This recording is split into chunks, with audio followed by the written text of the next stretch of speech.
The massive log wall moved 6 inches to the left, then 6 inches to the right, like a living thing breathing in the darkness. Outside, something large scraped against the cabin's exterior, testing, probing, searching for entry. Elias Thornton sat perfectly still in the center of his cabin, listening to the mechanical clicks and whispers of his impossible creation responding to the threat. The system he'd built 18 months earlier was working exactly as designed, but even he couldn't quite believe what he was witnessing. What drove a man to engineer walls that could move, floors that could shift, and a cabin that could literally close itself like a fist around anything that tried to enter uninvited would become the most closely guarded secret in the Rocky Mountains. And the technique that saved his life that December night in 1843 would go on to protect dozens of mountain men from dangers they never saw coming. Before we uncover this remarkable story, let us know where you're watching from. I'm curious if any of you live near the old trapping territories, and if tales of frontier ingenuity and survival fascinate you the way they fascinate me, hit that subscribe button, because tomorrow we're diving into the mystery of the California trail wagons that vanished without a trace. The blood trail led from the door of the cabin to the tree line 40 yards away, and Elias Thornton followed it with his rifle raised, knowing what he would find, but hoping he was wrong. His partner, Marcus Whitfield, had stepped outside at dawn to check their trap lines along Willow Creek in what would later become western Wyoming. The February morning in 1842 had seemed peaceful enough, with fresh snow muffling the forest sounds and no sign of danger in the pristine white landscape. But mountain peace was deceptive, and both men knew it. They had been trapping together for 3 seasons, building a reputation as careful, methodical hunters who took calculated risks and usually came out ahead. Their cabin sat in a sheltered valley, with good water access and natural windbreaks, positioned to give them clear sight lines in 3 directions. They had built it solid, using the standard notched log construction that every mountain man learned, with a heavy door barred from the inside and gaps chinked with moss and mud. It was identical to hundreds of other trappers' cabins scattered across the territories, functional and temporary, meant to last a season or 2 before abandoning it for new hunting grounds. Elias found Marcus 200 yards from the cabin, or what remained of him. The attack had been swift and brutal. A grizzly bear, probably male based on the size of the tracks, had caught Marcus unaware as he bent to check a trap. The rifle lay unfired in the snow. Marcus never had a chance to defend himself. The bear had killed quickly, torn the body partially, and then abandoned it, which suggested this wasn't a predatory attack but a territorial one. The bear saw Marcus as competition and eliminated him with the casual efficiency that made grizzlies the undisputed masters of the mountain wilderness. Elias spent the rest of that day burying his partner on a small rise overlooking the valley. He marked the grave with stones arranged in a cross pattern, and sat beside it until darkness forced him back to the cabin. Inside, he barred the door and sat by the dying fire, unable to sleep, unable to stop thinking about how quickly death had come. The cabin walls that had seemed solid yesterday now felt fragile as paper. The door that had kept out wind and snow wouldn't stop a determined bear for more than seconds. The entire structure was an illusion of safety, and Marcus had paid the price for believing in that illusion. That night, Elias Thornton made a decision that would consume him for the next 1.5 years. He would build a cabin that no bear, no man, no force of nature could breach. Not just strong, not just reinforced, but something entirely different. Something impossible by conventional frontier standards, something that could defend itself. The first mountain men Elias approached thought he had lost his mind to grief. When he asked about defensive construction techniques at the spring rendezvous of 1842, veteran trappers shook their heads and offered him whiskey instead of advice. But Elias wasn't interested in drowning his sorrows. He had spent 2 months after Marcus died sketching designs in charcoal on birch bark, imagining systems that seemed impossible with the tools and materials available in the wilderness. Standard cabin construction hadn't evolved much since the first trappers entered the mountains decades earlier. Everyone built the same way because it worked well enough, and because anything more complex required skills and materials that didn't exist on the frontier. Elias knew he needed knowledge that mountain men didn't possess. In May of 1842, he made a decision that surprised everyone who knew him. Instead of heading to his regular trapping grounds, he traveled north to the territories where the Crow Nation made their seasonal camps. The Crow had lived in these mountains for generations before the first white trapper arrived. If anyone understood how to build structures that could withstand the threats of the wilderness, it would be them. The journey took 8 days through difficult terrain, and Elias traveled alone, which was dangerous but necessary. He carried trade goods, tobacco, steel knives, and brass buttons, but more importantly, he carried humility. He wasn't coming as a conqueror or trader, but as a student. His first contact was with a hunting party led by a man named Broken Lance, who spoke enough English to understand Elias's strange request. The hunters found the idea of a white man seeking building knowledge amusing, but they agreed to take him to their village. There, Elias met an elder named Walking Bear, a man in his 70s who had seen the mountains change with the arrival of the trappers. Walking Bear listened to Elias's story about Marcus, about the bear, about his desire to build something that could protect against any threat.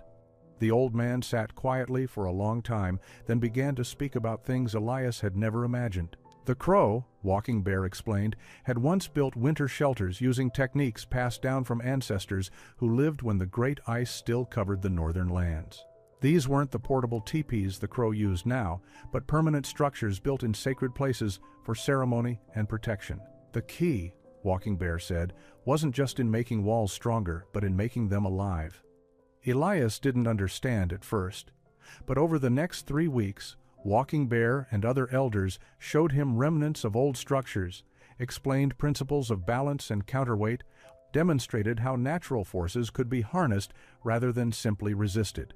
They spoke of walls that could shift position, of entrances that could seal themselves, of buildings that responded to threat like a living creature pulling into its shell. The list Elias compiled after leaving the Crow village would have seemed insane to any frontier merchant. He needed specific types of wood that most trappers ignored, iron components that didn't exist west of Street, Louis, and tools that belonged in a shipyard, not a mountain cabin. But Walking Bear's teachings had opened his mind to possibilities he'd never considered. The elder had shown him how certain woods possessed natural spring tension that could be harnessed, how weight and counterweight could create movement without external power, how the ancient builders had created structures that seemed to breathe with mechanical life. The first challenge was finding the right trees. Not just any pine or fir would work for what Elias planned. He needed what the Crow called winter dancers, trees that grew on exposed ridges where constant wind had given the wood a natural flex and memory. These trees grew slowly, their grain tight and spiraled, creating timber that wanted to return to its original shape when bent. Most trappers avoided such wood because it was difficult to work with, fighting against the axe and saw. But that resistance was exactly what Elias needed. He spent June and July of 1842 locating and marking suitable trees in a 20-mile radius of his chosen building site. The location itself required careful consideration. He selected a natural depression between 2 rock outcroppings, a place where the earth itself would provide additional protection and concealment. The site had water access from an underground spring, eliminating the vulnerability of fetching water during a siege. He marked 43 trees that met his specifications, each one growing in conditions that had created the internal tension he required. But wood was only part of what he needed. The mechanical components Walking Bear had described required metalwork beyond anything available on the frontier. In August, Elias made a decision that cost him most of his savings from 3 years of trapping.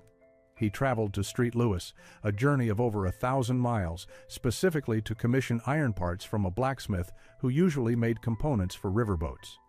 The smith, a German immigrant named Klaus Steinberg, listened to Elias's specifications with growing bewilderment: pivot joints that could support 500 pounds of lateral pressure, counterweighted pulleys designed to precise ratios, spring-loaded catches that would release at specific trigger weights, track rails that would allow smooth movement of massive loads.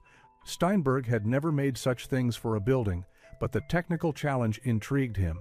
The work took 6 weeks and cost Elias $370, nearly a year's earnings for a successful trapper. While Steinberg worked, Elias haunted the warehouses and shipyards of Street Louis, studying mechanical systems, watching how heavy loads were moved and controlled.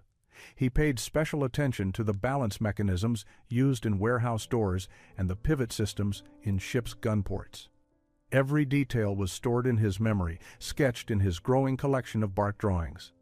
By late September, he was ready to return to the mountains with 4 pack mules carrying his impossible cargo. The first snow fell on October 3rd as Elias began breaking ground for his impossible cabin. Unlike standard construction where men simply cleared the ground and started stacking logs, Elias was digging. Not just a shallow foundation, but a full excavation, 8 feet deep, 20 feet wide, and 24 feet long. Passing trappers who stopped to observe shook their heads at the sight of one man with a shovel attempting what looked like a mine shaft rather than a cabin foundation. But Elias had a vision they couldn't see. The underground portion would serve 3 critical purposes. First, it would house the counterweight system that would power the moving walls.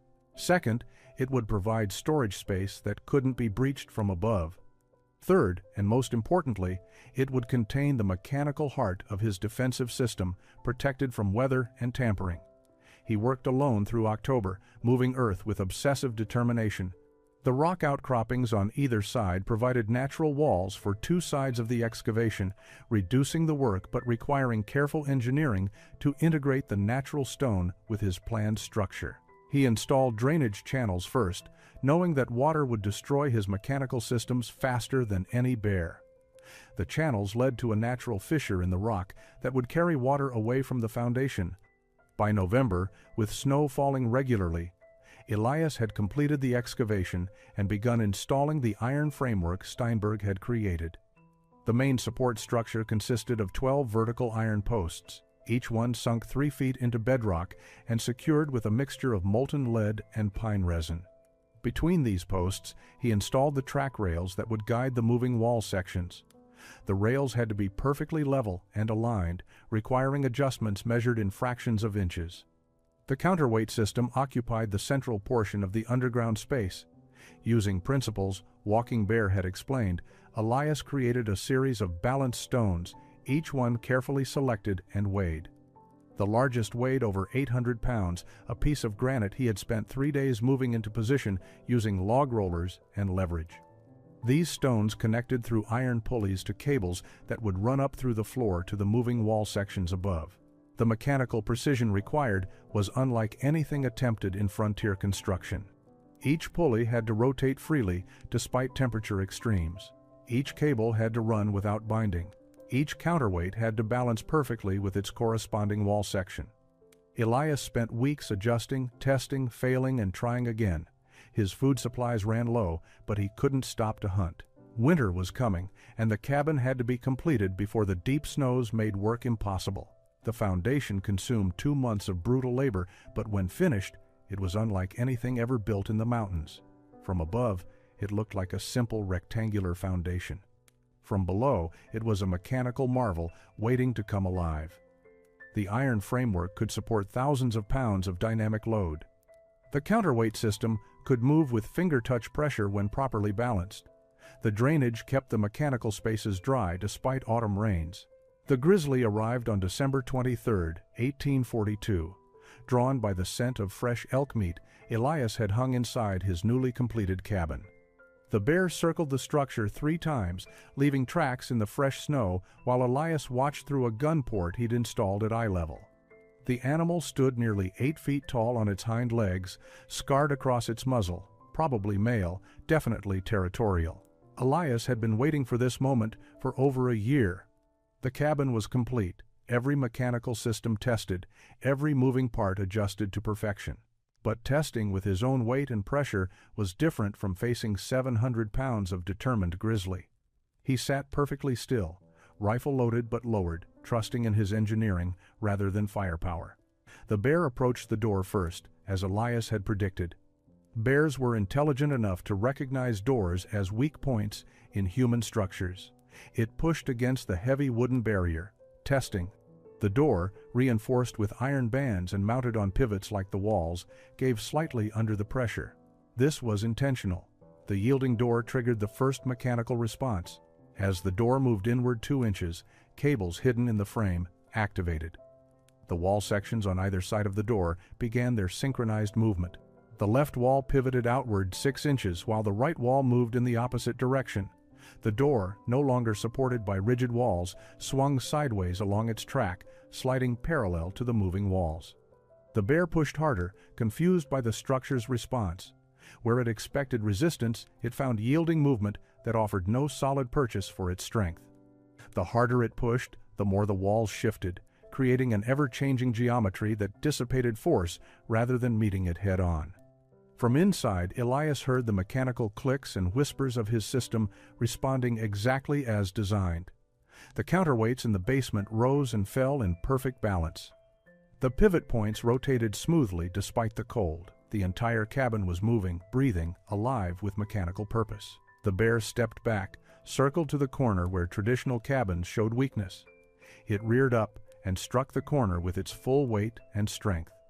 In a standard notched log cabin, this blow would have loosened the entire structure, but Elias's corner wasn't fixed.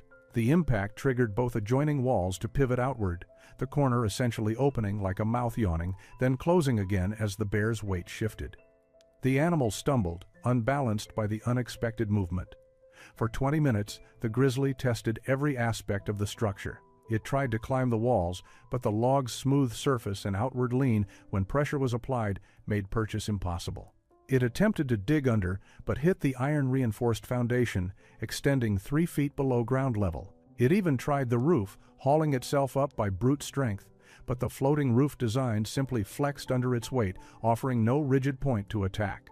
Finally, with a last frustrated blow to the door that sent the entire front wall into its full 18-inch lateral movement, the bear gave up. The grizzly's visit revealed flaws Elias hadn't anticipated. While the moving walls had prevented entry, the mechanical noise was louder than expected, and ice formation on the tracks threatened to jam the system during extreme cold. He spent January of 1843 implementing refinements that would transform his prototype into a perfected defense. The noise issue came from metal-on-metal contact in the pivot assemblies. Despite careful lubrication with bear grease, the iron components scraped and clicked when under load. The solution came from an unexpected source. While hunting elk, Elias noticed how quietly the animals moved through snow despite their massive weight. Their hooves had a soft, fibrous pad that cushioned impact. He experimented with leather washers cut from elk hide, boiled in pine resin until they were hard but retained some flexibility. Installing these between every metal contact point reduced the mechanical noise to whispers. The ice problem required more complex engineering. Water from melting snow would seep into the track channels and freeze, potentially locking the walls in place when most needed. Elias created a heating system using principles he'd observed in hot spring formations. He ran copper tubes, hammered from old cookware, through the track channels. These tubes connected to a reservoir positioned near the fireplace. As the fire heated water in the reservoir, convection caused circulation through the tubes, keeping the tracks just warm enough to prevent ice formation. The system worked continuously without intervention, a critical feature for a man who might be injured or under siege. But the most significant addition came from analyzing the bear's attack patterns. The animal had tested each wall section independently, never facing coordinated movement from multiple directions. Elias installed what he called sympathetic triggers, mechanical linkages that caused all walls to respond when any section was pressured. Push the front door, and the side walls would angle outward while the rear wall shifted forward, creating a space that seemed to swallow and redirect force from every direction simultaneously. Testing these improvements required simulating attacks, which Elias accomplished through an ingenious pulley system. He could stand inside and pull ropes that applied hundreds of pounds of pressure to different wall sections, observing how the cabin responded. The refined system was eerily organic in its movement, walls shifting in complex patterns that resembled a living creature's defensive reflexes. In February, an unexpected test proved the value of his refinements. 3 wolves, probably rabid based on their aggressive daylight behavior, attacked the cabin while Elias was processing pelts inside. Unlike the bear's focused assault, the wolves attacked from multiple angles simultaneously. The sympathetic trigger system activated perfectly. As one wolf threw itself against the door, another attacked the sidewall, and the third circled, looking for weakness. The cabin's response was immediate and coordinated. All four walls shifted outward slightly, creating an expanding perimeter that offered no solid impact point. The wolves, already unstable from disease, were completely disoriented by the moving structure. They continued attacking for several minutes, but every leap met shifting walls that absorbed and redirected their momentum. The 7 men arrived at dawn on March 15, 1843, their intentions clear from the way they surrounded Elias's cabin with rifles drawn. They were renegade trappers, the kind who found stealing easier than hunting, led by a man named Portuguese Jack, who had a reputation for violence along the Green River territory. Elias had heard them coming for 20 minutes, their horses and careless conversation carrying through the still morning air. He was already positioned at his defensive station, a raised platform in the cabin's center that gave him clear sight lines through multiple gun ports. But he didn't immediately reach for his rifle. He wanted to see how his creation would handle human intelligence combined with hostile intent. Portuguese Jack approached the door first, calling out in accented English that they knew Elias was inside and had come for his winter's take of pelts. The threat was explicit: open the door and live, or they would burn him out. It was a common tactic among thieves, fire being the one force no cabin could resist. But Elias had prepared for this possibility too. He remained silent, watching through his gun port as the men spread out, examining his strange cabin with growing puzzlement. The unusual construction clearly unsettled them. The protruding pivot points, the metal tracks visible at the base of walls, the overall sense that this structure was fundamentally different from anything they'd encountered. One of the men, a thin trapper with nervous movements, approached the side wall and pushed against it experimentally. The wall shifted 6 inches outward with an audible mechanical click, then returned to position when he jumped back. The movement triggered the sympathetic response system, causing subtle shifts in all 4 walls that made the entire cabin seem to inhale and exhale. The attackers retreated several steps, unnerved. Portuguese Jack, trying to maintain authority, ordered 2 men to the door while others took positions at corners. They would rush the entrance simultaneously, overwhelming any defense through numbers. It was a sound tactical plan against a conventional cabin. They charged together, 3 men hitting the door with their shoulders while others pushed at the corners. The cabin's response was immediate and devastating. The door slid sideways along its track while the walls pivoted outward in synchronized movement. The men at the door stumbled forward into empty space where solid barriers should have been. Those at the corners found themselves pushing against surfaces that yielded and redirected their force. One attacker fell hard, his shoulder dislocated, when the wall he was pushing suddenly pivoted away. The mechanical advantage of the counterweight system meant their combined strength was turned against them. But the true innovation Elias had installed for human threats now activated. Hidden panels in the floor, connected to the same trigger system as the walls, dropped open. These panels covered shallow pits lined with sharpened stakes, not deep enough to kill, but sufficient to trap and injure. 2 attackers fell through, their legs pierced by stakes coated with pine pitch that would cause festering wounds if not treated. The remaining men retreated in chaos, their coordinated assault destroyed by architecture that fought back. Portuguese Jack and his surviving men fled within minutes, carrying their wounded and leaving behind equipment in their desperation to escape the cabin that had defeated them. Word of their humiliation spread through the mountain grapevine faster than wildfire. By April of 1843, trappers were arriving at Elias's cabin not to steal, but to learn. The first was a veteran mountaineer named Samuel Potts, who had lost 2 partners to grizzly attacks in 5 years. He approached cautiously, calling out from 50 yards away, explaining his purpose. Elias, recognizing an honest man seeking knowledge, invited him inside. What followed was a 3-day education that would change how a generation of mountain men thought about construction. Potts was astounded by the mechanical complexity hidden within what appeared from outside to be merely an unusual cabin.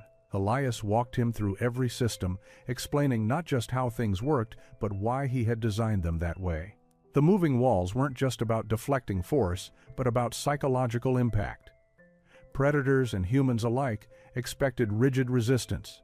When structures moved in response to attack, it triggered deep instinctual confusion. The sympathetic trigger system meant attackers could never focus force on a single point without creating compensating movement elsewhere.